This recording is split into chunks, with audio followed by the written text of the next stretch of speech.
Welcome back. What is going on? OWS fam, DFS fam, YouTube fam.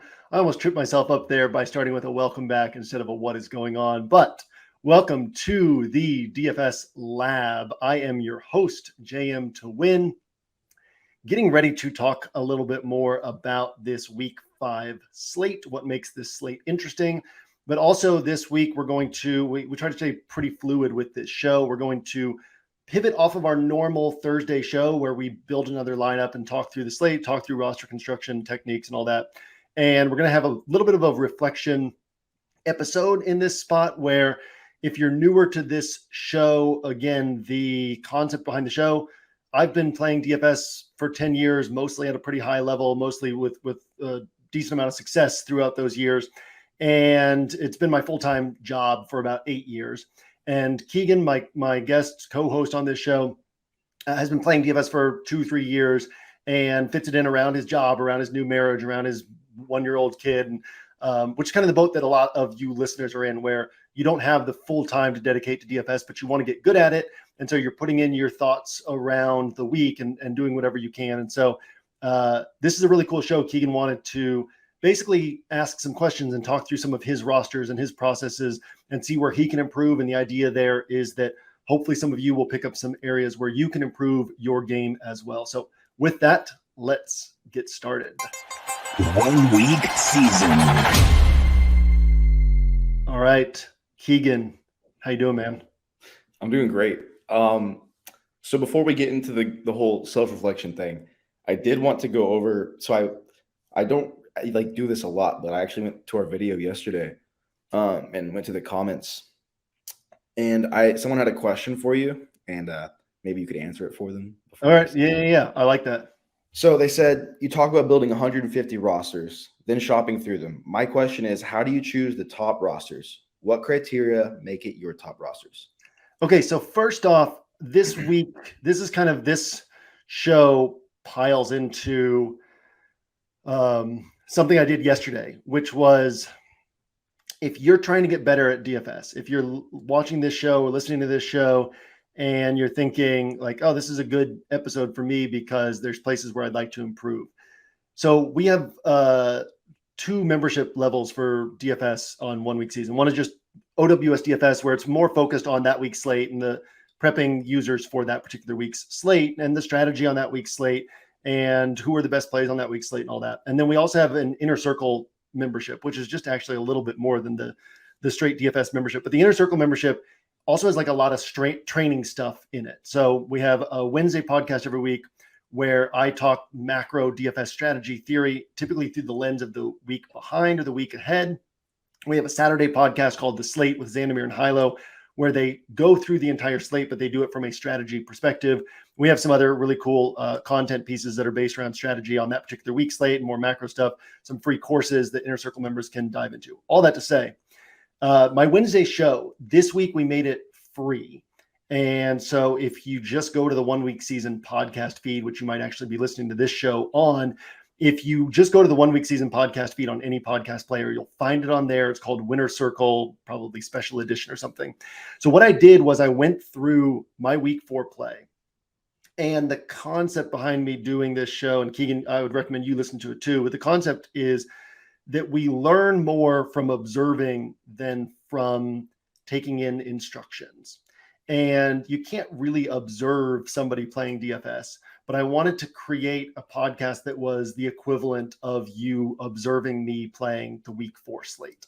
So I walked through how I built my player pool, what my percentages looked like, how I built my rules in the Bink machine, how I selected my top rosters out of the 150, and why there's so much edge in approaching things the way I approach things and how I've been able to tap into that edge.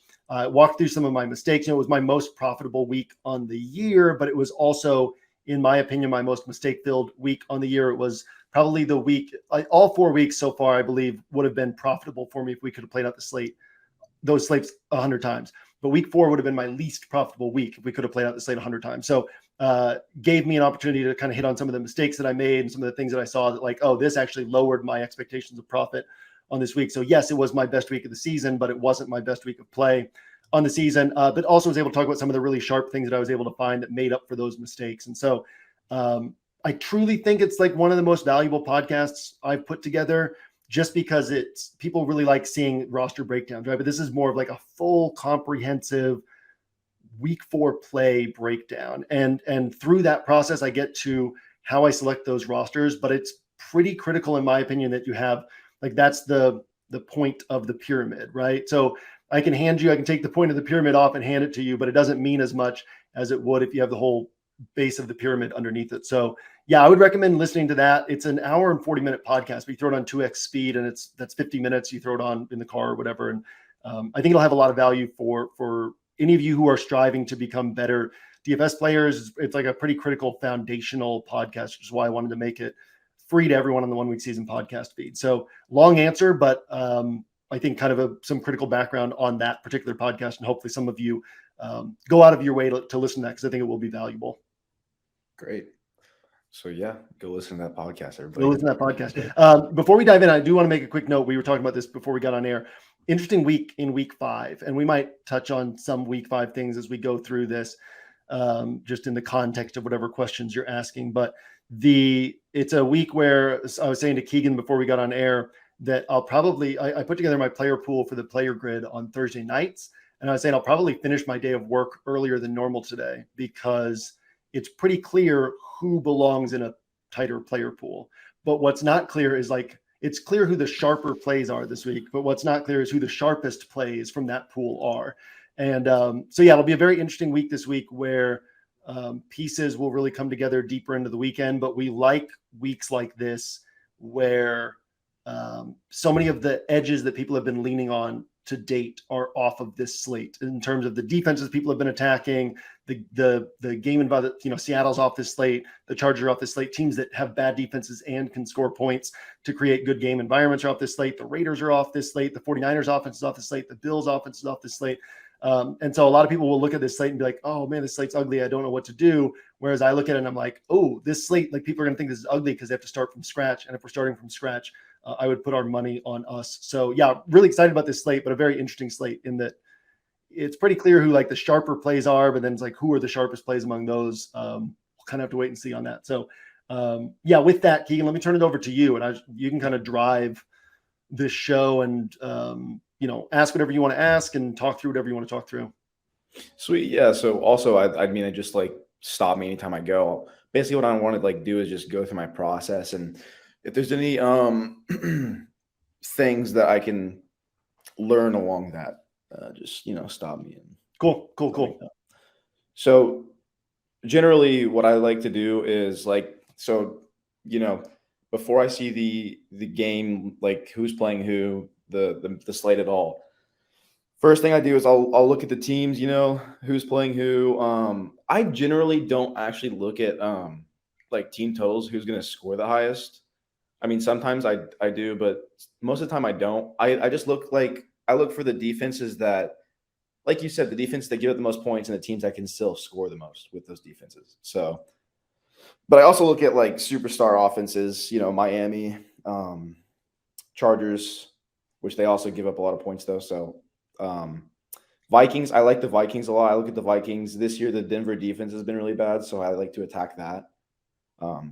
Really any team that plays against Denver this year, that's what I've been kind of looking at. And then I'll like write a list of like maybe like 4 or 5 teams that I like, and I'll go look at them. And then after I like figure out the teams that I want, I will then go to my quarterback position and just kind of scroll through and see who I like this week and who's like underpriced and overpriced. And then I'll kind of just mess around and I'll be like, okay, well, CJ Stroud, I'll go look at his game log, see how many points he's gotten this year. So he's got 11, 25, 20, 24. And something that like you've kind of taught me to do is look at these players and be like, okay, can they get that 30 point, 35 point, 40 point ceiling against like whatever team they're playing? And that's what I do a lot more now than like when I first started playing. Okay, so I'm going to jump in here. Yeah, go ahead. none of that's wrong, right? Obviously, Okay. all of that's sharp, and it's what's great is you're starting from game environment, you're starting from a top-down perspective, and like I said last week, that step of writing things down. Actually, one of my buddies from high school sent me a text this morning. Shout out to Chris, who's listening to this. Sent me a text this morning with a picture of the yesterday's DFS Lab episode playing in his car. But there was like 5-6 years ago, I met his wife, I guess wife now, girlfriend at the time, and she was like, "Oh, you're that guy who writes that article." And she said, "Chris is always like on Saturdays. Chris is always sitting there with like a notebook and like taking notes for hours on this article." Right? That concept of putting things down on paper is so valuable because it does start to it just makes it. You've read Harry Potter. They've got like I think it's the pensieve that where Dumbledore will take his thoughts out of his head and like store them in this stone like thing, right? Like it's almost like that, right? It takes it out of your head. So now that's no longer clogging up your head and it frees up your mind to think about other things. Right now you put that down on paper and you can like organize your thoughts a lot better once they've been written down, right? So that's all valuable. The one thing here that I would say is there's a tendency to start trying to make decisions too early in the week. And so there can be this tendency to be like, okay, these are the offenses I like, or these are the game environments I like. And all of a sudden that can close off the opportunities for some of the other games, right? And so there has to be like one of the things that I like to do, and I don't always have time. I did it last week, and I'll always do it if I'm feeling a little bit stuck, is I'll go through game by game on the app and build a roster around every single game, right? So then I force myself, like last week, I'm on Buccaneers and Saints and forcing myself to build a Derek Carr, Chris Olave roster with a Rashad White bring back. Like I'm never going to use that, but as I'm building it, it forces me to ask the questions about the players in that game and essentially say, what is the best roster I could build around this game? And sometimes I can't even bring myself to put the quarterback on even a practice build. And it's like, okay, so if I'm not building around the quarterback, then how could I tell a story about some offensive pieces in this game playing well and being correlated, And every week I have this pile of, depending on how much time I have and how the week shapes up and how many practice rosters I need to build. But every week I have this pile of anywhere from like 20 to 50 plus rosters that I'm literally not going to put into play. And it's just like to force my mind.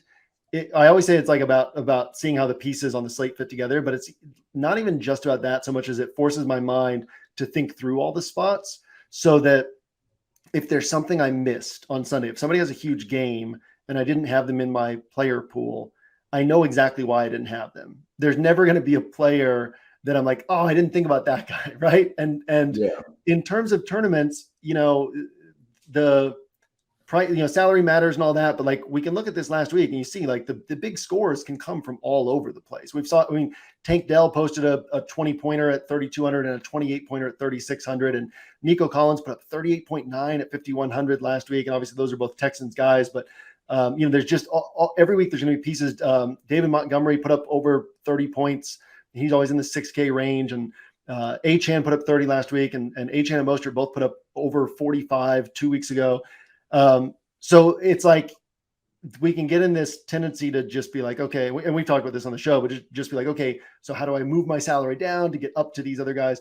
But once you start seeing this pool of like, because that's one of the things I do. Like on Monday, I wrote down what are the quarterbacks who can post the highest raw score on the slate, take salary out, who can post the highest raw score on the slate. Like then I've got to put Daniel Jones on that list because he technically can put up a 34-pointer and maybe nobody else tops 30 points, right? Doesn't mean I'm going to play him or going to have a ton of exposure to him, but it's like I will play him, but it doesn't mean I'm going to have a ton of exposure to him, but it's like who can put up the highest raw score? And then you start seeing like beyond that, okay, and then who can put up like a big score for their salary? And those are kind of two separate categories, but you got to be aware of who all those players are in the slate. And so that's one thing about, it's awesome to go game by game, but you want to be cautious about making decisions too early. Like, okay, so I'm going to be on these games, or these are the games I like.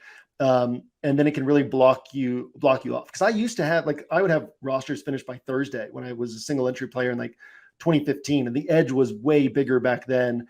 But it was like I'd have rosters finished, but then sometimes late news would come and I'd be like, well, I can't pivot off this roster. I already have it, And so it's like the less you close off your thoughts and the more I talk in that podcast that I was saying to encouraging everyone to listen to, but I talk about it like to me, Saturday night is when I build my rosters like game day, and everything else throughout the week is prep. And I think we might have talked about this on the show a little bit yesterday, but like, yeah, we did about the Shane Steichen example, but like everything throughout the week is prep. And then like 85% of what I prepped and researched and thought about throughout the week is actually what my player pool and roster is going to look like. But there's always going to be that like 10, 15, 20% that comes together on Saturday night where I'm like, oh, I wasn't seeing this. Or like Devon Achane wasn't in my pool heading into Saturday night. And then by the time I was putting things into the Bink machine, I was at like 6% or 8% Achane, and he ended up on one, like a roster of mine that finished 16th out of 1,100 entries in a single entry contest, right? So you're like, you got to have that opportunity in your mind of like, all of this is prep, all of this is practice, none of this is decision making. And then in that context, I look at it as like a funnel, right? So you want the top of the funnel to be as broad as possible. So my process Tuesday is collecting. So that means just collecting as much information as I can. Wednesday is sketching. Obviously, I provide content. So sketching also coincides with me doing the DFS interpretations where I'm going game by game and breaking down how I expect each team to try to win and what that means for production and for my potential player pool. But it's collect, sketch, blueprint, build, and carve is my process. So it's like collect on Tuesday, get as much information as I can, build a broad funnel, sketch on Wednesday where you're like, okay, now I'm in the games and I'm like kind of starting to see where these pieces might fall into a player pool. Thursday is blueprint where it's like, okay, this is what my player pool for the player grid is going to look like. This is the sharpest guys on the slate on paper by the research. And then Friday, Saturday is when I really start building. And then like Saturday night is the true build and carve. And carve is like that last 10, 15% where it's like, oh, I can do this or I can do that. And kind of like selecting those top rosters for single entry 3 max. So it's like, you do want to make sure that process gives you room to play around with games on Tuesday or Wednesday that you probably won't actually have on Sunday. And a good way to do that, Sonic, who's our, like one of our MME guys on the site, in terms of like he provides MME content, his MME player pool. He's a Millie Maker winner. He took down 100K this last week on FanDuel, but he actually, I think he still does this. He actually builds, like puts one roster from every team in play in the Millie Maker. So basically my process of like practicing a build around each team, but he's actually like, you never know what could happen. So I'm going to have at least one roster from this ugly game and this ugly game and this ugly game. And, but like might have 60 rosters built around this game, but I might also have one roster built around this game over here. So just that like willingness to take in the ugly plays and build some rosters with plays that you might think off the top, like, I don't want this play. I don't like this guy. And that kind of forces you to see, well, maybe, right? Like maybe this guy. And then another thing too, is so much is, and this is the last thing I'll say, then I'll turn it back over to you, but so much is game plan dependent in the NFL. And so this part's easy for me. And it's a big edge for me in that I know these coaches so well, right? And I know these teams so well. And I watch most weeks, I'm able to watch every game.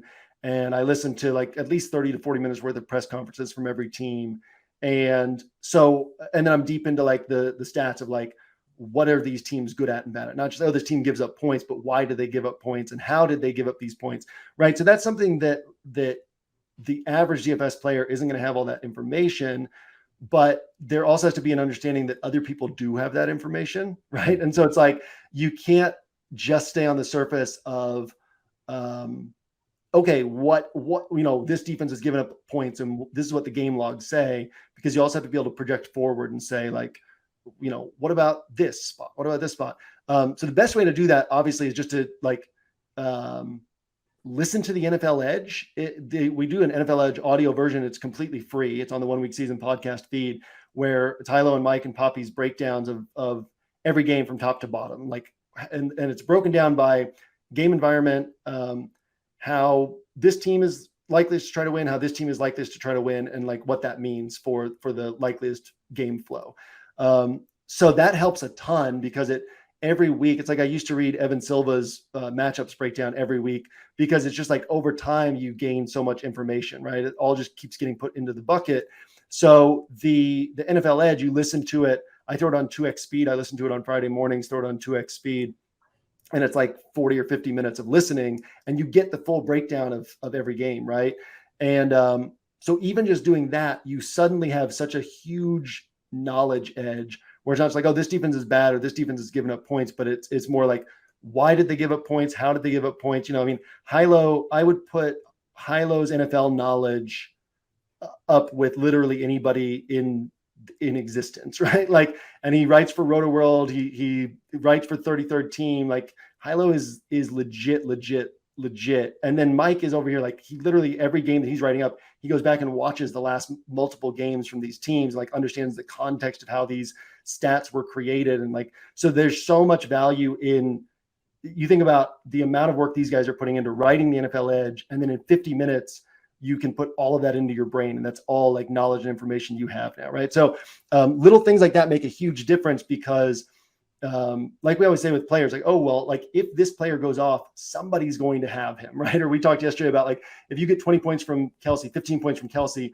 yeah, you might not have been able to guess on the tight end, the cheap tight end who gets 20, but somebody's going to have that guy, and you have to be aware of that, right? And somebody's going to get that score now past you. And so it's the same thing, like somebody that you're competing against is going to have better information than you if you're not adding in those little pieces. And I think most of us, generally speaking, are always looking for content that we can kind of pass the time with on drives, or when we're doing whatever tasks we're having to do. Like when I'm cleaning up the house in the evening from the kids turning the house into like a crazy zone throughout the day, it's like I just pop something in and I'm listening to it, right, and gathering more information. So that's really valuable as well, and it's going to help a ton in terms of not just because you don't have, like, if you want to do the research, there's, you know, Pro Football Focus, FTN, who I've fallen in love with, and we've been working with them lately.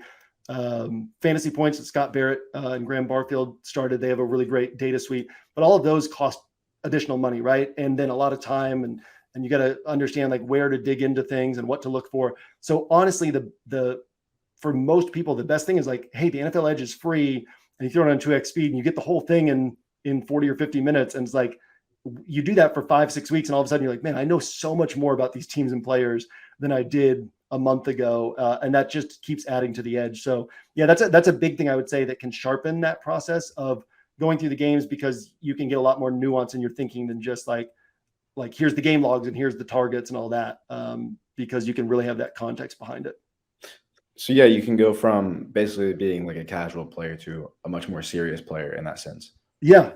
And it's layers that build over time, you know, like my obviously I've been like a big NFL guy my whole life, but like my deeper knowledge really started when I started playing DFS and reading the Roto World blurbs every day. Silva was still there at the time, so he was actually Levitan was still at Roto World at that time too, but they were kind of running the show there. And then Silva's matchups column, and you read that like day in and day out. I think Silva's matchups are still free on ETR, so if anybody wants to read those, you can get a lot of information about the teams and players and the match from the matchup side of things. Not necessarily not the coaching side as much. And then you could go to the NFL Edge for the coaching side and like game environment stuff. But but the concept, it's just saying like, it's not like you're cramming, right? It's more like you put it in every week, or I think about like, I'll go on Pete's show tomorrow, right? And I'll be pulling numbers of like, this team ranks this, and this guy ranks this, and this guy averages this. None of that stuff that I was like, oh, how do I remember this, right? Like, you're just immersed in it. And so and it's something you're interested in, so those things stick in your head, right? So you listen to this stuff every week or read this stuff every week, like you start picking up that stuff really quickly, to where you know who these coaches are, you know what they like to do, you know what these teams like to do, you know who's improving, who's not improving, like why teams are bad at what they're doing or good at what they're doing. So yeah, like you said, like you go from like casual knowledge and guessing to like a much more expert level of understanding of the why behind these things. Yeah, and I think that might be like my biggest like weak point is I don't really understand the coaches and like what they're doing and all that. And I've kind of gotten more into watching football the past 3 years, honestly, probably because of DFS. So I haven't been one of the guys that's like watched football their whole life, and so like I'm just now like understanding everything. Which is funny because you're in such a football family. And Yeah, I know, right? and then like you got out of the house and then you're like, I'm gonna start watching football now. Right? You, I've been watching football my entire life, and I just didn't want anything to do with it. And now that That's I'm pretty gone, funny. I want everything to do with it. It's crazy, right? Yeah. But And that's another, like you know, even watching football, it's like if you don't know what to watch for, there's only so much you can pick up. You know what I mean? Like you can see, oh, this guy's good. You know, like certain guys, you can be like, or you can be like, man, Justin Jefferson's always getting targets. He's always open. You can see that in the box score too. But yeah, there's like once you start adding that extra layer of information, you know, like I feel like when I fell in love with football was when I was a kid, and whatever game John Madden was calling was on TV every week.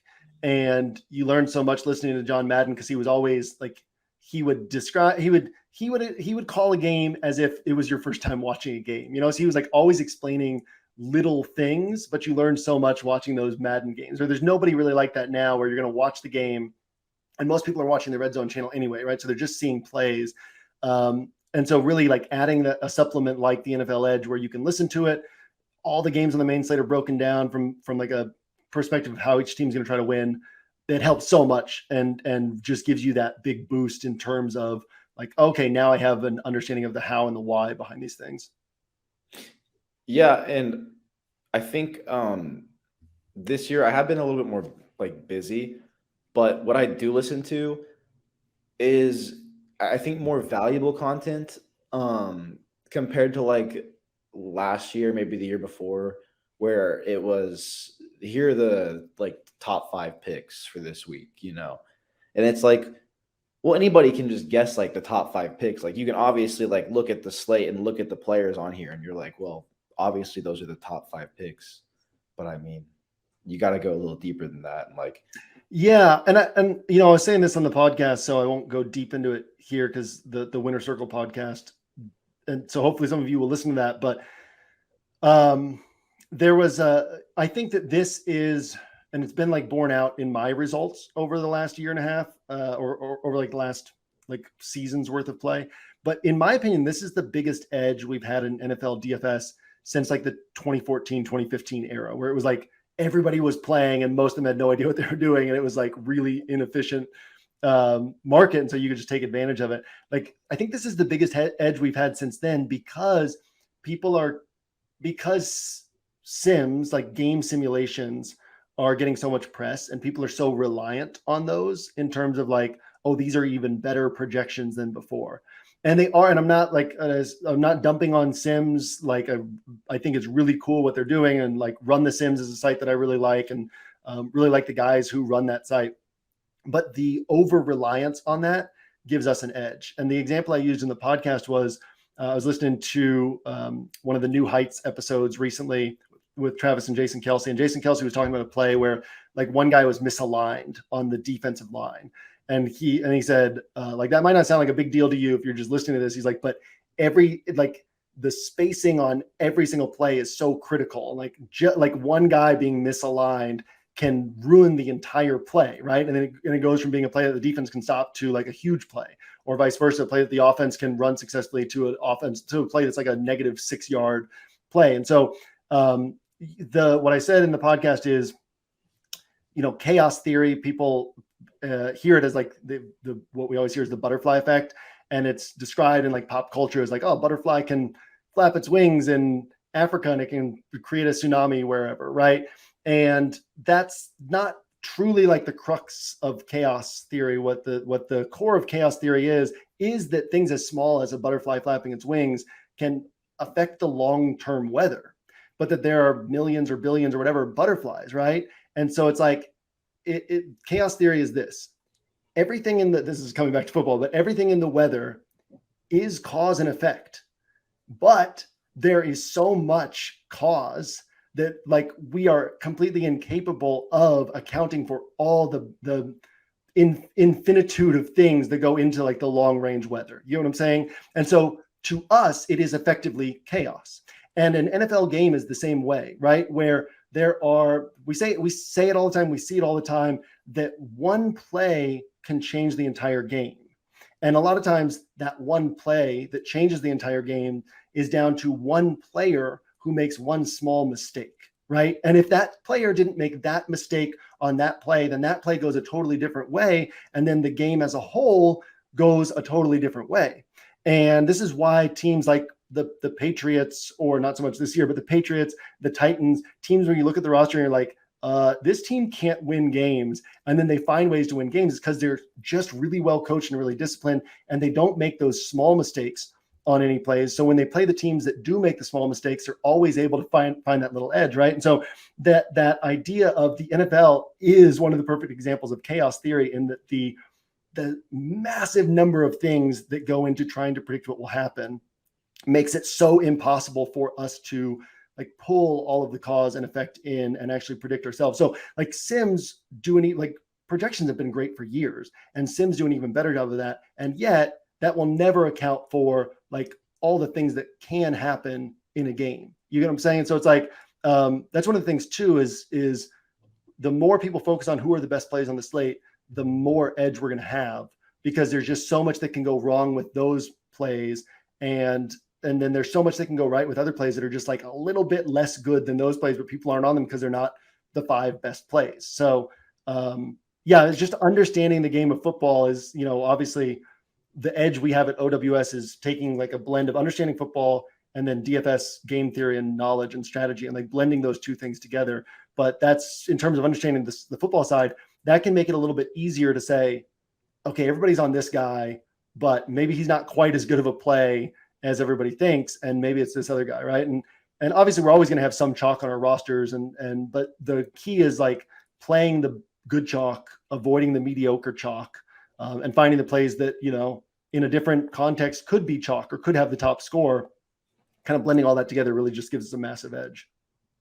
Yeah, and something that kind of stuck with me throughout the years, you said it, I don't think you even said it on one of these videos, but you said it to me. You were like, it's crazy because everybody in the NFL is a pro football player. And I mean, it's like, duh, like when you hear that, but it's so true. And they're all like top athletes, and the margin for which these teams beat each other really, like there's exceptions. I mean, the Denver Miami game, but exactly, usually there's very small like comparison when it comes to winning and losing with these teams.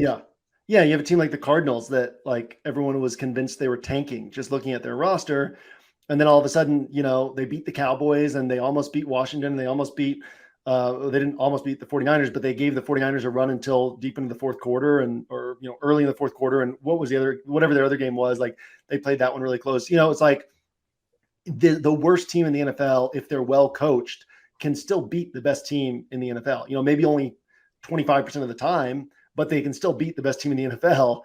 And then that also brings it back to like why understanding the coaching side of things is so critical, because an average roster that's poorly coached is going to get beat by like a bad roster, quote, bad roster that's well coached. Because again, the bad roster is still all NFL players. There were still like I think about like I had a when I was a junior in high school, our 10-game season. After the 9th game, we missed our chance at making the playoffs, and then our coach got fired after that game for leaving one of the players off the bus in like Central Oklahoma at a gas station after getting upset with him. So our coach got fired. We couldn't be in the playoffs, and actually Chris, who's listening to this, was a freshman that year and balled out. Chris is like one of the best football players I ever played with. Chris balled out in that last game of the season. But we were playing this team that had a guy who was, being recruited by like Power 5 schools. And I remember he was a running back, and I remember going to tackle him and just getting like laid out. Like I went to tackle him and I just got like knocked onto the ground, and he just kept running. And it's like, that dude didn't make the NFL. Like all these guys who make the NFL, they were those players in high school. They were just like way better than everybody, or almost all these guys in the NFL, right?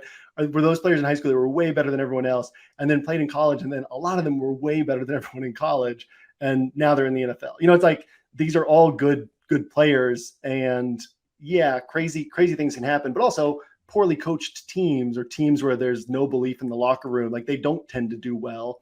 Mm-hmm. So you got to be aware of that and kind of have your fingers on the pulse of everything. Yeah, and that just reminded me, little like side thing. I saw a picture of like Micah Parsons picking up a lineman. Like this guy lifted this like 300+ pound man off the ground. Like, are you kidding me? These guys are genetic freaks, dude. It's crazy the guys who are so much better than all the other NFL players, because you're like, yeah, how is that possible? Like the ones above the rest are crazy. Yeah, the ones above the rest, especially like on the line where you've got like the Aaron Donalds or the Myles Garretts or the Chris Joneses or the Micah Parsons. Yeah, that's pretty nuts. I mean, yeah, dude, that's crazy. But to get back on track, so like for every new player, let's kind of like just start from ground zero. You're getting into this, and what is your like best advice for just starting out and really like trying to keep up with at least the rest of the field? Obviously, you want to listen to the 45-minute podcast. You want to take in all the information you can with your guys' site, because you guys really do give out a lot of great info, a lot of good free info as well. But besides that, is there any other takes that you yourself might give? Yeah, my big thing is have a process, because there's value in the less you can focus on results, the better you're going to do, right? And I said this to you last week, I think on one of the shows, that I had my first losing weekend money wise in week 3, and it was a tough week. Like, it was a challenging week in terms of it would typically have been a losing weekend for me, and I played really well. And if we could have played out that slate 100 times, I would have made money. And I was very proud of my play, and I was like on a knife's edge between it being a profitable week and an unprofitable week. But because it was an unprofitable week, like immediately my mindset tried to shift to like, oh, I had a losing week, right? And I started like pressing a little bit more, and I was like, oh, I got to do more work this week. I got to like listen to more stuff this week. I got to do a little bit better. And then on Tuesday, I literally started like saying to myself in my head, like, you had a winning week last week. Like, I had to convince myself that I had a winning week in week 3, because otherwise I knew I was going to like get out of my process. Right. And then I was able to be like, okay, like just keep doing the same thing, like keep putting yourself in that good position, because otherwise you can get so far off track from a results-based standpoint. And even like, there's a great book by Rick Rubin, who, if you're not familiar with Rick Rubin, he's a music producer, and he's produced for everyone from like the Rolling Stones to Johnny Cash to Slipknot to Adele to Red Hot Chili Peppers. And like all these people, he's done their best albums ever. Anyhow, he has this book called I think it's called The Creative Act, that came out this last year. And listen to the book. Where was I going with that? What was I saying right before that? If this were a solo podcast, I would pause it right now. You were talking about how the week you didn't want to look at it as a losing week because it would mess up your process. I don't know. It'll come back to me. But yeah, the like having that's what it was like saying, like Rick Rubin was saying, like if the end of the work is like, if the end of your artistic work is the goal, right? Then it's like you have all this time of like work, and then you have like one moment of like, oh, it's complete, right? And then it's like you turn the page and you're starting from scratch again. Whereas if you're taking like joy in the journey of the process, then it's like a work being done is just like another day in a sense, right? Because it's like you have your process for your creative process, and you're just following that. And then you hear a lot of athletes talk about that too, because only one team wins the Super Bowl. Only one team wins the NBA championship, right? So yes, you want that, but also there has to be some level of, you just love that process. And the cool thing about NFL DFS is everything's set up in a week long span. So it's so easy to set up a process. And like I said, my process does go collect, sketch, blueprint, build, carve. And that's how I call it, right? And it's like from the top of the funnel down to the bottom of the funnel. However you want to like label these steps and however you want to approach these steps, the concept is like have a process that, hey, Tuesday I try to do this, Wednesday I try to do this, Thursday I try to do this, Friday I try to do this, Saturday I'm prepared to build because of the things that I've done, right? And that the building of your rosters can build off of everything else that you've done. It's that top of the pyramid where everything below it is like put you in position to have these good builds and confident builds. And then, like I said to Aaron, our Roto Maven, who is our COO on OWS, we have our weekly call on Wednesdays. I said to him yesterday that I lost my train of thought again, man. I don't know where my head's at right now. But whatever. The process. I actually have something off topic. We're getting near the end of the show anyways. Matt Canada. Why does everybody hate Matt Canada? Well, we can get to that in just a second, but yeah, let me close out with this, right? I did lose my train of thought again, but basically like having a process where everything goes from a broad point down to a fine point is so critical, right? Because then, that's just what I was saying to Aaron is I've said to him before, like the weeks when I have to travel, right? Like when I come to Oklahoma for the holidays or go to New England for the holidays or whatever else might pop up. Last year we had Becca's wedding in October and then we flew out to New England to see my parents. Those weeks when I travel during NFL season, those are oftentimes my favorite weeks because I know the critical points I have to hit. Obviously there's the work points of like content and whatnot, but I know the critical points I have to hit in my DFS play and my DFS process. And so now it's like a new puzzle where it's like, okay, we're traveling on this day and we've got family stuff here and we've got all this stuff, right? So how do I every week, you know me, I've even set you up with like on a phone one time with my process for the week, right? So I'm very process driven, but it's like, I take my week process and then I like adjust it to say, okay, how do I hit all these points on this particular week? And so turning DFS into something like that. And that's why I say you could play DFS as a losing player for 5 years and make way more money in life than you would otherwise, because you can learn so much from DFS. And so that's one of the things that you can really learn is like, okay, how do I structure my week?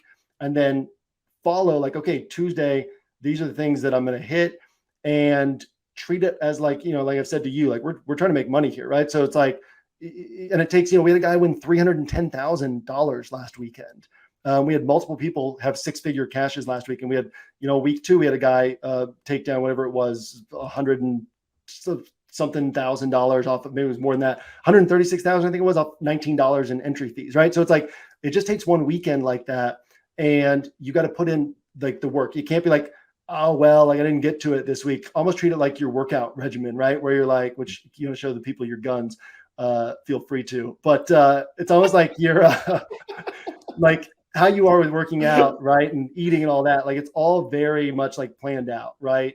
And It should be like that with DFS where it's like, dude, like I'm going to have a week where I make a ton of money and I'm going to do that by making sure that every week I kind of hit these marks, right? And you just keep putting that in the bucket week in and week out, and it's going to play out. So, that would be like the biggest thing I would say is come up with a process that allows you to go from the top of the funnel down to the bottom, and that doesn't put you in position where you're trying to make decisions on Tuesday, Wednesday, but that allows you to be like, I'm just getting as much information as I can here.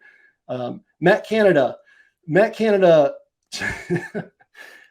offense is like this. It's like, go out there and get open. You watch the Rams, you watch the 49ers, you watch the let's put it like this. What I said about from the Jason Kelsey thing about like one guy being misaligned, right?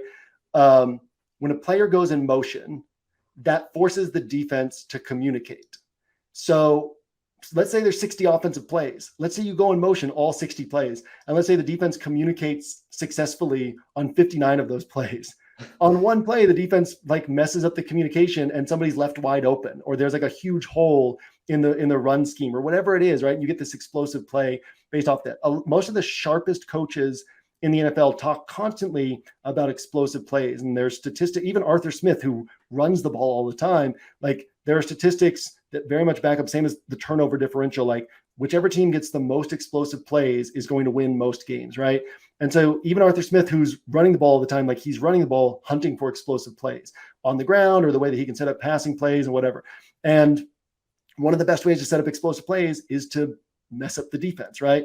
So Matt Canada never puts anybody in motion, which is just like a cheat code that you could use just to create opportunities to throw the defense off balance.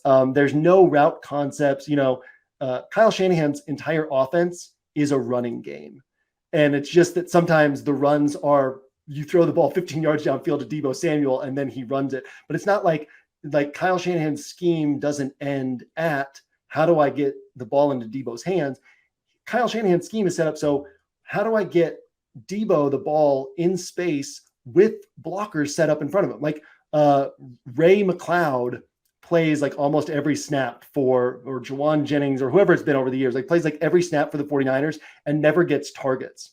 It's because he's like an offensive lineman at wide receiver. He's an excellent blocker. And they basically just like, his job is to be out in space blocking people, And so their whole thing is like, and they drafted Deebo. They obviously Kittle, I think, was already there when Shanahan showed up. They drafted Ayuk. They traded for McCaffrey. They got all these guys who you get them the ball in space, they're going to be hard to take down. Then everything's schemed to block for them. Well, and then on top of that, so Shanahan's going to be like, okay, how do we manipulate the defense so that there's space around Deebo when he catches the ball, and then make sure that there's something in place to get blocks and get these explosive plays. Matt Canada's like, go run a curl. If you get open, we'll throw it to you. College or high school level, people hate on high school level play, basically. Yeah. So I saw a video. There's a conspiracy. Have you seen the conspiracy with his like fake Twitter account? No. So like I don't really know. I'm sorry to anybody watching if I mess this up, but like nobody cares. He's created like this ghost Twitter account to where like he defends himself when people are talking trash to him. they're like talking about how bad his offense is, and then he's like, well, Matt Canada allows this guy to get open so and so many times. And like every single one of these things. And then like they went to the email and it was like Matt Canada something like at Steelers.com or something like that. Yeah. And that was funny. And then I saw a video as well. I don't know who said it, but it could have been last year. I don't know if is he a new coach this year? No, unfortunately, he's been there too long. Okay, so then it could have been from last year. Anyways, he was like, that was a great game out there, guys. I'm glad you guys won or something like that. And then like as they were walking, somebody was like, well, it's not because of you. And, like they said it like right to his face, dude. So even if like the team doesn't like him, it's crazy. No, that is pretty crazy. There's a handful. There's some offenses that are like running Stone Age offenses, and unfortunately, the Saints are another one of those. It's like they're running a 1980s West Coast offense. The Bengals are one of those, which I love Zach Taylor as a man and as a head coach, but in terms of like what he does to maximize the talent on that offense, it's pretty poor. But yeah, there's some teams that they just don't they don't do enough to like scheme guys open. It's more just like go get open.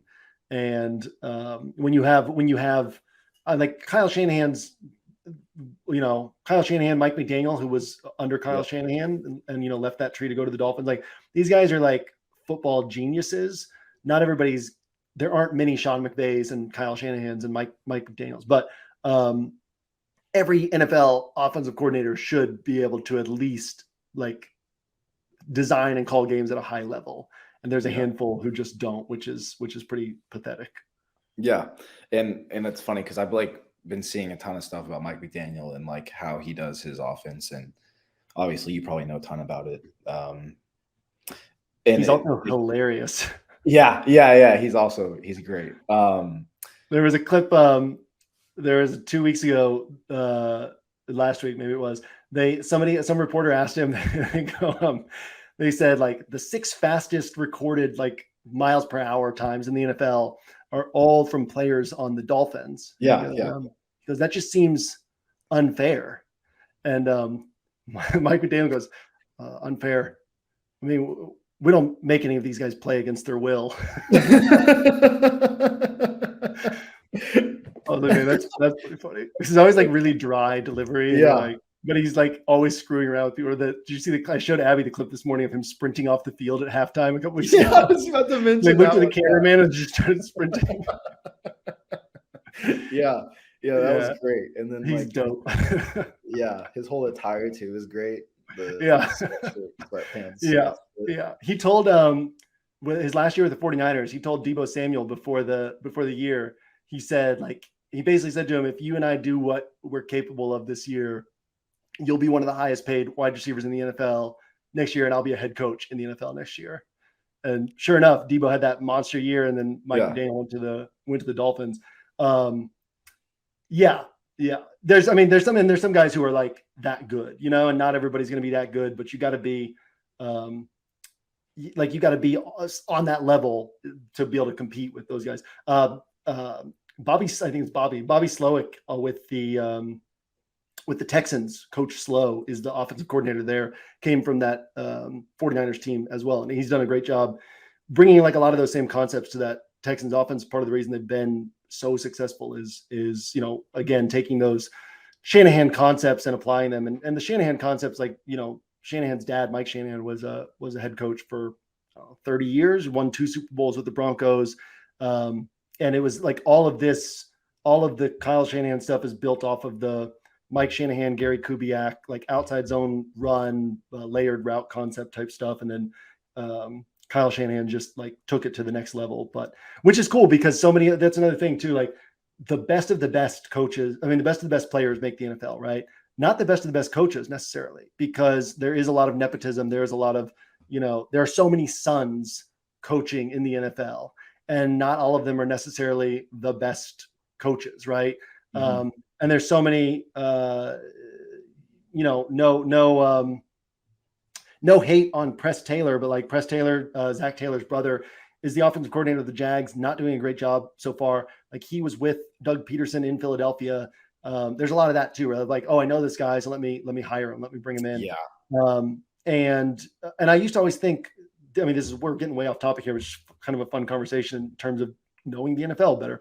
I used to always think, well, like, sure, there is an element of, hey, I coached with this guy before, you know, maybe he's not the best coach, but at the same time, you're coaching with you're 80, 90 hours a week with these guys. Like having a room that you enjoy working with is also important. I used to think that, but then I think it was Nick Sirianni who, when he got hired for the Eagles coaching job, like he just cast a wide net and just interviewed as many people as he could for each position, and was like, whether I know you or not, whether I've had experience with you or not, have connections with you or not, like he basically was like, I can determine in the interview process whether or not I can work with these people, right? But he was like, I want to find the absolute best coaches at every single spot, which is obviously much sharper than just saying, oh yeah, I've worked with this guy before and we'll work well together. And yeah, so there is certainly like, there are coaching edges in the NFL where some coaches are a lot better than others, and that makes a huge difference because the players are somewhat equal across most of these rosters. Yeah. I know we're so off topic here, but that's like what's so great about this show is it's not Agreed. Just lab builds. You can really it's football. It's my show. We can do whatever we want. Exactly. Question. So I've been seeing like a lot of stuff about how everybody is talking about like Mike McDaniel's, Kyle Shanahan. Like those offenses are the future. Do you think in the next 5 years, a lot of these coaching positions are going to be filled up with more like great minds like that? Or are they like generational minds that really can't be replicated? I'd say more the latter. I also think, you know, most of these organizations don't actually have any concept of what they should be looking for in a head coach, right? So you get bad head coaching hires, and then they make bad hires. And then there's also an element of there's only so many. I don't know. Sean McVay kind of puts this theory to rest, right? Like Cooper Kupp was a 3rd rounder, Puka Nacua was a 5th rounder, but there are only so many like elite talents. There are only so many Micah Parsons, right? Like there's only so many of these guys who are like oh, this guy's even way better than all the other NFL Mhm. players.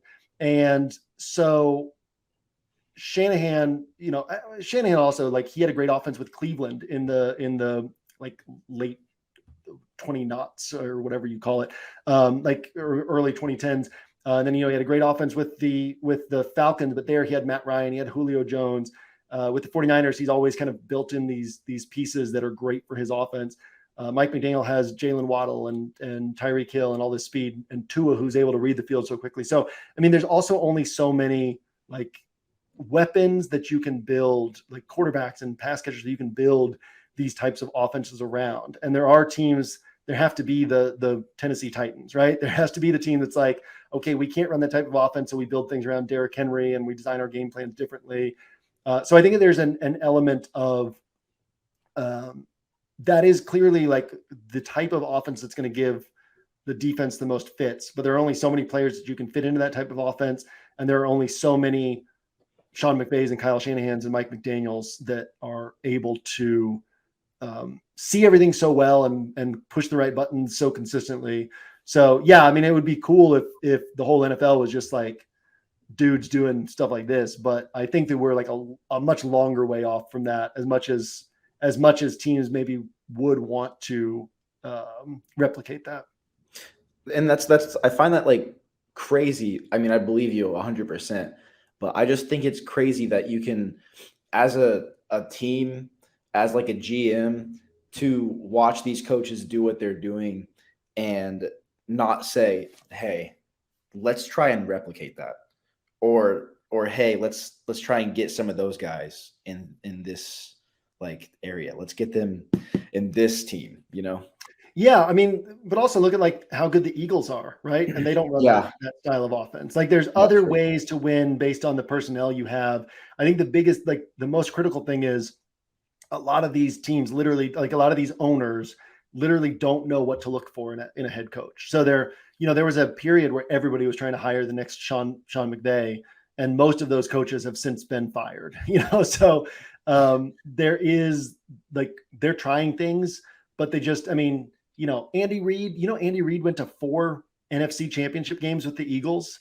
And then now he's been to 4 AFC championship games with Kansas City. Like, there's only so many Andy Reids, and there's only Yeah, so many of like these guys who are just so good at what they do. the So generational talents. yeah, they are in a sense these generational type guys. And like it's when you can find coaches that are good at picking assistant coaches, like almost every Belichick assistant has failed as a head coach, because Belichick himself is like a very unique mind, and he has no interest in preparing his coordinators to go do this themselves, right? But like Andy Reid coordinators have traditionally done really well. Matt Nagy had a horrible time in Chicago, but Doug Peterson was an Andy Reid coordinator, right? Like, Andy Reid coordinators over the years have always done really well. Jonathan Gannon went to he's the head coach of the Cardinals this year, came from the Eagles.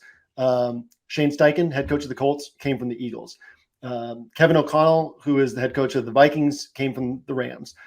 Zach Taylor, head coach of the Bengals, came from the Rams. Mike McDaniel came from the 49ers. Robert Saleh came from the 49ers. D'Amico Ryans with the Texans came from the 49ers. So like, when you can also find these teams that, like, it's not that they're just taking what Shanahan does or what Sean McVay does, right? Like, those guys are unique talents, but they're also able to identify really good coaches to work with. So then you're like, okay, cool. Like, let's pull from those trees. And you're definitely going to keep seeing teams trying that.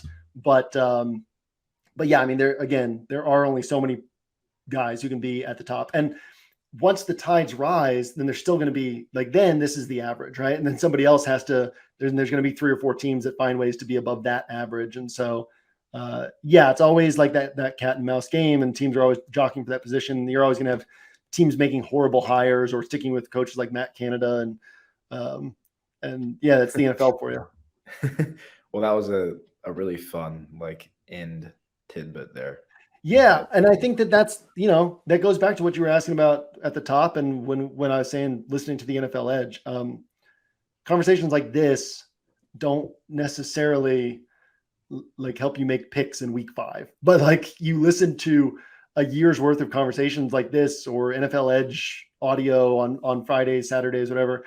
And a year from now, you look at you open up the 10 games on the slate and you see them totally differently than somebody else, who isn't doing that stuff and putting that information in, because over time, knowing the players is valuable, but knowing the coaches is so much more valuable, in my opinion. And so you can just kind of keep picking up the little things, and pretty soon you're way ahead of everybody else. And then you marry that with good strategy and DFS theory and all that. It just puts you in great position. So anything else before we close out this unique podcast? No, I just, I'd like to ask you guys as the audience, if there's anything you'd want us to do. I mean, I'd be cool to do it. If JM's cool to do it. I'm cool to do questions you have, I can relay that back to JM as well. So because I'm not reading the comments. Because JM's not reading the comments. Feel free to shoot those out. And I did read them on one show, and I saw people again being like, Keegan's underprepared. The concept of the show, guys, is that Keegan isn't diving into all the deep research. But I mean, I got a lot of stuff I got to do. If you don't like that conceptually, then this might not be the show for you. But it is kind of the point. I mean, I would be fine doing this anytime we want to, right? The roster building it's that gives us a staple thing that we can always do, right? But we can also always do stuff like this. So if you guys have more questions, drop them in the comments. If you guys want us to do another show like this, typically our Friday the last couple of weeks has been a Bink Machine show. So we'll see if we want to do that tomorrow, or if some questions come in, maybe we go that direction. But there's no we don't have to be stuck on any particular process. I think that this show, as long as we're providing value, then people will keep coming back. And so I think that this was a valuable show. So appreciate the pivot today, Keegan. Good call on that. With that, thanks for hanging out. We will see you. It's Thursday, so there goes my water bottle. If you are listening to this in time, hopefully you will be on the site, check out some showdown content, make some money tonight. But we will see you on the site throughout the weekend, and we will see you at the top of the leaderboards on Sunday.